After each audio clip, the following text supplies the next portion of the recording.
We're primarily going to be talking about occulture. Obviously, look how big I made the word.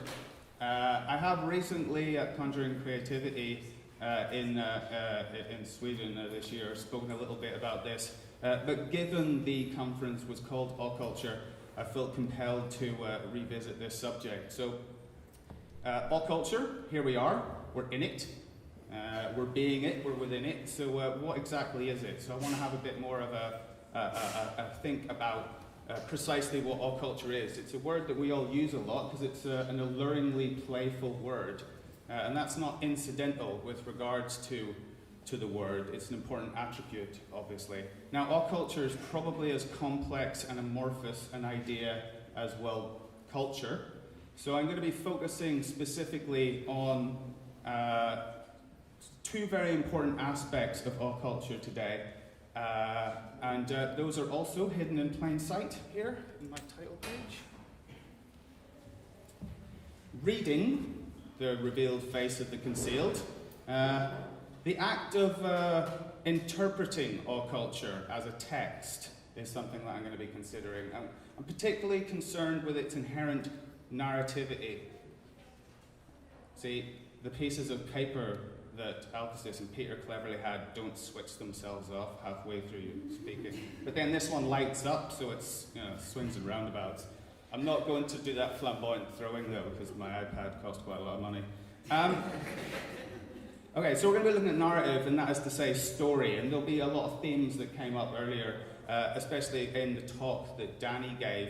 And actually there's a lot of thematic strands in what I'm going to say that have been coming up all day, which I think we should all take as evidence that we're all completely correct in everything we're saying.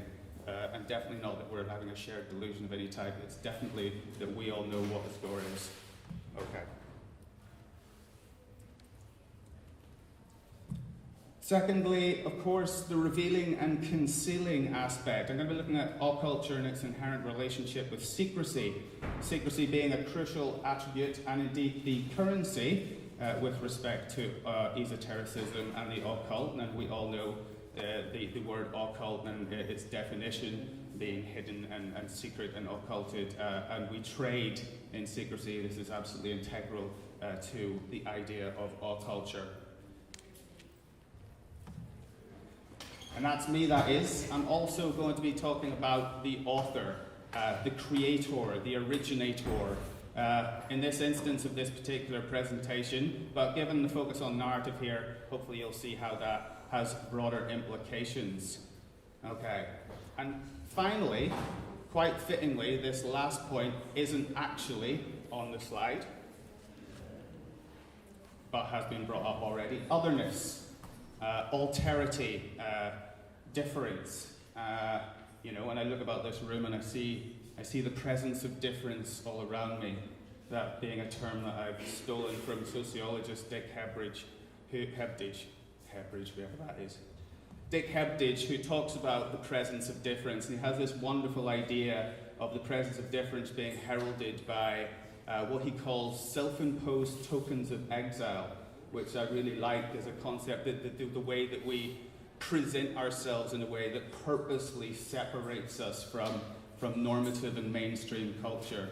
And I have a lot of, yes, I feel that's something that I engage in myself. And I've thrown this up for no other reason, but when I'm talking to my students about otherness and othering, I always like to throw this graphic up because it amuses me immensely.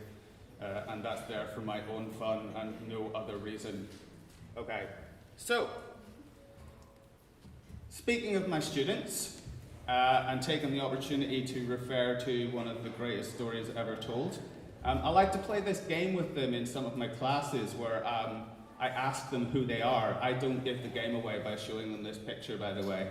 I'll just go, so who are you? And invariably they start that by offering their name, right? That's the first thing that anyone goes to. You say, who are you?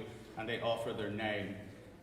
Usually their forename, and I like to drill down into that, and go like, but is that who you really are, If you change your name, are you inherently different, or are you still the same? Well, in some ways you are, and some ways you aren't.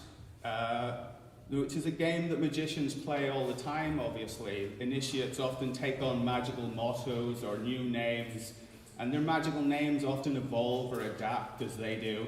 And these names are not often always just pseudonyms, but they can often be like identifiers and a sort of mission statement, an identity that they adopt or project or intend to morph into. So there's something quite clever and purposeful about the taking on of new names. But it seems pretty clear that, you know, arose by any other name and all that, that we are more complex than just a name, and this obviously is what this particular scene in Alice is about. In any case, just like Alice and the Caterpillar, my students soon realize this question is a bit more complex than it immediately seems.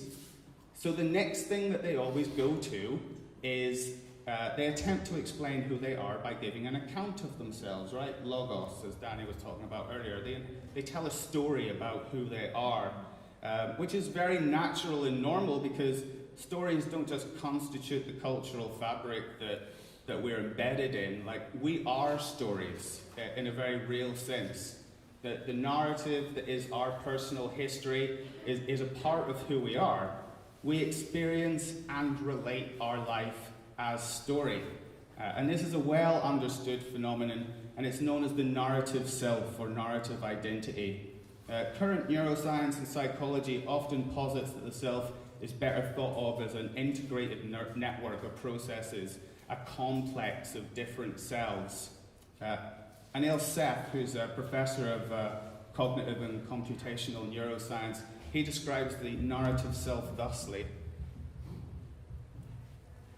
Okay, the narrative self is where the I comes in. As the experience of being a continuous and distinctive person over time, this narrative self, the story we tell ourselves about who we are, is built from a rich set of autobiographical memories that are associated with a particular subject. Okay, so, and it's relevant, so let me give a very quick account of myself. That's me, that is, in case you can't tell. Okay, so I'm an artist.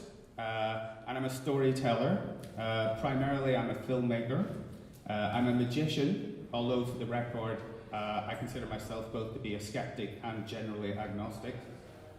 I'm an academic at the University of Northampton in the UK, but my personal and professional life entirely orbits around this idea of occulture.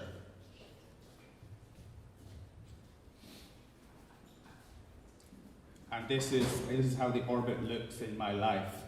Now, I hope it's pretty clear here, and not just among the deeply savvy amongst you, but that there is a touch of wordplay going on. And this I've spoken about just briefly, and I'm going to return to my word. Hope you're okay. In due course. Okay, so, stop that, you. Occultural production, especially the making of esoteric art, that's my great passion. But as a researcher and a scholar, I'm also hugely fascinated by analysing and hopefully better understanding the processes that I and others are involved in when engaging in occulture and occultural production. So, occultural studies, which is a thing, and sadly not coined by me, but by this guy, Jack Bratich, who's a scholar of cultural studies and currently the chair of journalism and media studies department at Rutgers University. He has undertaken some important work on the concept of occulture, so there'll be more from him later. For what it's worth, I was really hoping to claim coinage of the term occultural production, but I've looked into that, and that was Egil Asprin. He said that already in 2014, so I don't get that one. But yeah, so occultural studies, like its parent subject, cultural studies, it draws heavily from many disciplines, okay? That's backwards, not forwards. From sociology, from media, communication studies, semiotics, screen studies, gender studies, anthropology, psychology, religious studies, critical theory, political theory, history, philosophy, literary theory, and more. And this suits me just fine because, to quote Jeffrey Kripal, whose work I'm also going to mention today, I'm intellectually promiscuous. So I love the interdisciplinary and transdisciplinary approaches to theory, not least of all because it's in my nature to be interdisciplinary, and because I love boundary crossing and everything that pertains to boundary crossing. For these reasons. So I love transgressive and boundary crossing approaches to art, life, and pretty much everything as it happens. I'm somewhat of a contrarian. Speaking of otherness, I often refer to myself as an outsider's outsider, and I may not be, I'm certainly not alone probably in this room of thinking in that way. And this tendency towards difference, distinction, and deviance from norms and normativity is a defining characteristic of occulture. Yet, perhaps counterintuitively, despite its differentiality, occulture is everywhere.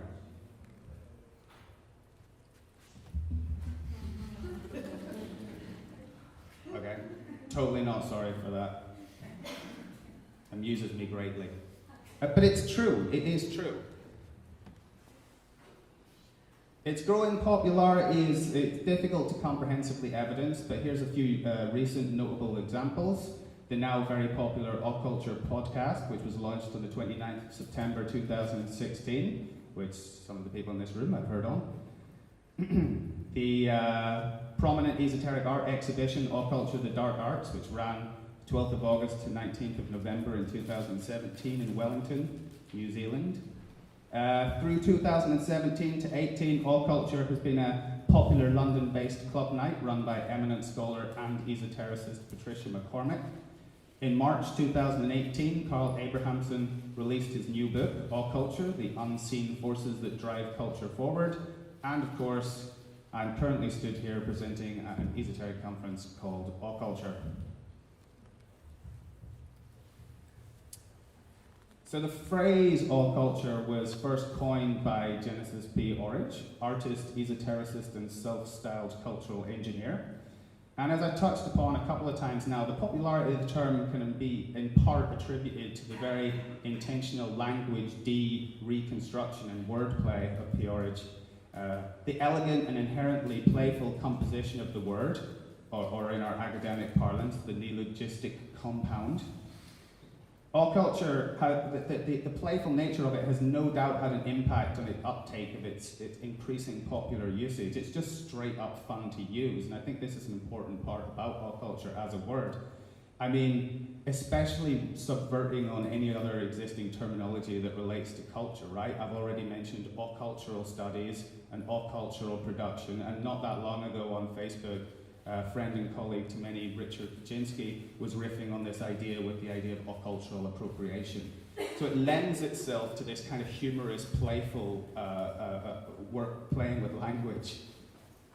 And actually, for fun and a bit of further evidence of Jen's brilliant wordplay, if you go to Jen's official website and have a look through their image galleries, where images like this one can be found, you'll find photographs of Jen listed as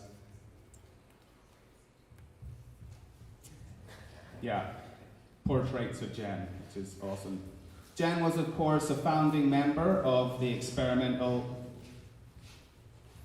ritual magical network, the Temple of Psychic Youth, or TOPY. And this kind of wordplay and language and reconstruction was commonly employed as a method for breaking through the existing societal and cultural programming and taking control with their own forms of expression, consciously changing the language to meet their needs. Also, of course, Jen was lead singer of the correlated band and art collective Psychic TV, who I was gutted to have missed play here a few days ago. Was invited and everything, but it was my daughter's birthday, and she wins. Jen actually recently entered the fray again about this term occulture, which I find really interesting, and commented about the word when reviewing Carl's Occulture volume. And referred back to the inherent narrativity of occulture. Its story-like quality is directly discussed in Jen's review. Occulture is a word that was inevitable. At any given moment, our sensory environment is whispering to us, telling us hidden stories, revealing subliminal connections. This concealed dialogue between every level of popular culture, forms and magical conclusions is what we named occulture.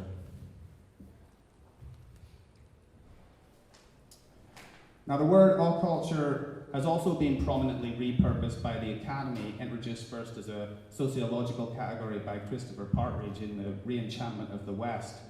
Partridge actually initially came across the term in George McKay's Senseless Acts of Beauty, but subsequently traced it back to P-Orridge, who he's now written about at some length.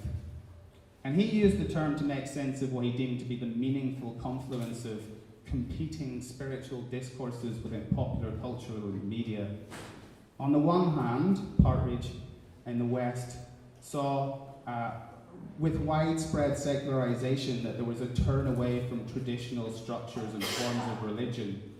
Yet on the other hand, there remained an equally widespread and conspicuously, here's a quote, vibrant interest in the paranormal, the pursuit of experiences of transcendence, the acquisition of occult knowledge, and the development of some form of mysticism or inner life spirituality. Of utmost importance to Partridge's understanding of occulture is that it is explicitly not merely occult culture. Okay? As he explicitly clarifies in his later work on the theory, explaining that within the idea of occulture, the occult is radically modified by the word culture. As a compound, occulture suggests a democratized occult, an open esotericism. Occulture is ordinary.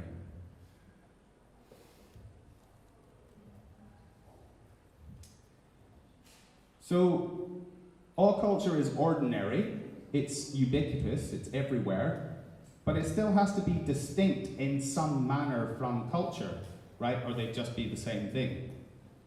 So it needs to differentiate itself, it needs to stand out.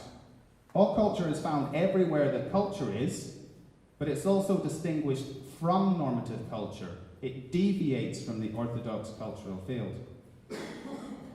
As I've mentioned, occulture, again, just like culture, it's inherently semiotic, that is to say, it's inherently narrative, it's inherently story-like. But it is a category of distinctive signs that stand out from the semiotic soup, from the cultural field that it is embedded in. It is ordinary, that is to say normal, insofar as it's statistically common, but it's extraordinary in that it's non-normative and deviant in nature. Moreover, when our attention is drawn to it, it's also drawn beyond it. It reveals a concealed source that it signposts and points us to. Okay? I will explain this slide a little bit more. It's in there as sort of a teaser slide, but hopefully you see what I'm sort of saying to some extent already.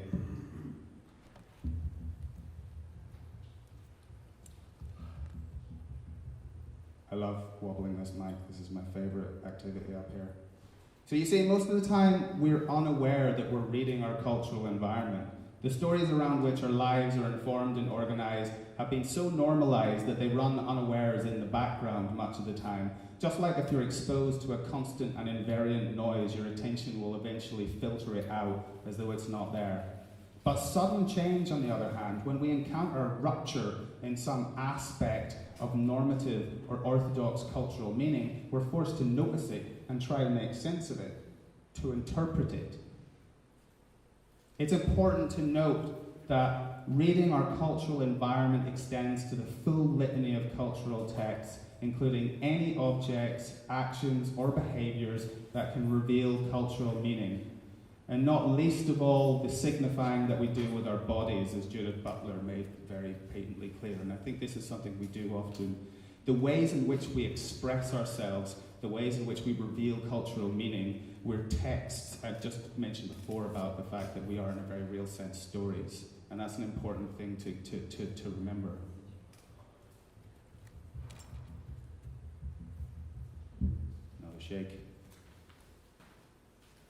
So the word occulture, along with a multitude of other playfully engineered language, is a product of P-Orridge's wider project to subvert, disrupt, and challenge normative readings and interpretations of texts within the wider culture, to language hack, to recodify culture by forcing the reading and indeed rewriting of the cultural field in novel ways, by disrupting and breaking through existing societal and cultural programming, cultural engineering by way of the cut-up method. The practice of cut-up is extensive in P-Orridge's work, and I imagine the practice of cut-up needs no further explanation here, but just in super brief. First appearing on record with the Dadaists and Tristan Tzara's famous To Make a Dadaist poem, shown here in the slide, subsequently repopularized by Brian Geisen and further propagated by William Burroughs, who noted that if words have lost meaning and life through repetition, novel writings and reinterpretations can be authored by introducing the random reordering of pre-existing texts. And such an act can be creative, esoteric, and politically subversive.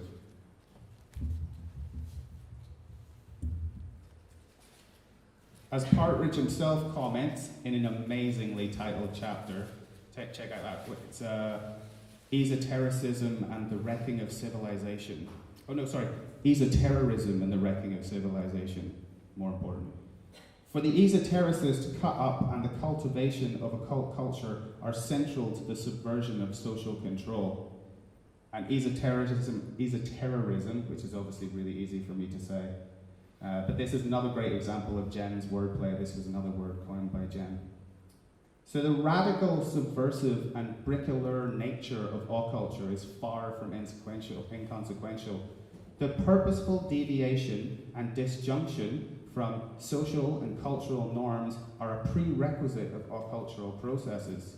Disrupting normative language and meaning and constituting deviations from normative culture is precisely what creates a gap or an interpretive dimension that both demands our attention, we can't help but notice it because it's so prominent, it just leaps out at us, but it also needs to be reinterpreted, it needs to be reread, so there needs to be a conscious act of interpretation, what we in the biz call hermeneutics, right? Named after this guy. That's my boy up there. Okay, so most of the people here will be familiar with this messenger of the Greek gods, divine trickster, god of communication, god of boundaries and the transgression of boundaries, a god of liminality, of creativity, of the interpretive dimension, where we can both construe and misconstrue. The herald, he bridges the gap between the heavens and the earth and brings news to us, right? News being literally word of what is new. And so, like all messengers and heralds, we're supposed to notice them coming.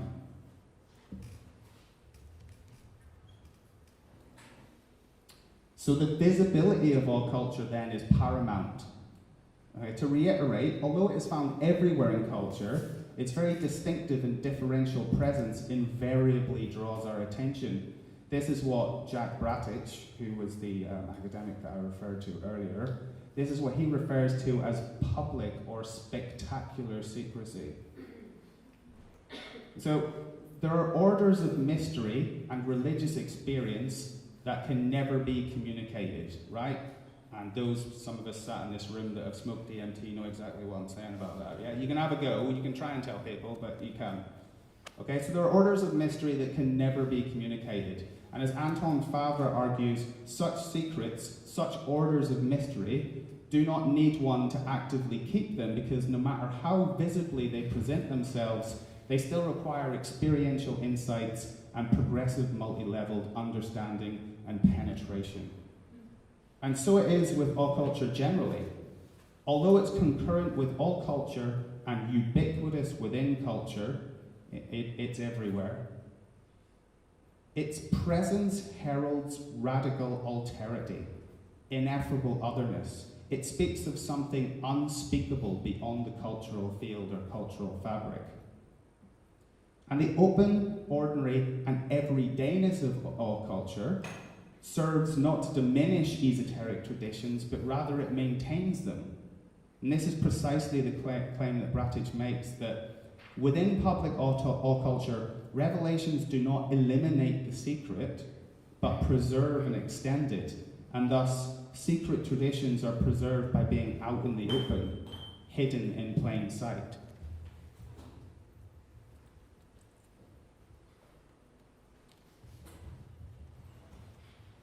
I always put this slide up and I think, is our attention supposed to be drawn to the rosy cross or the apple? Just a side thought.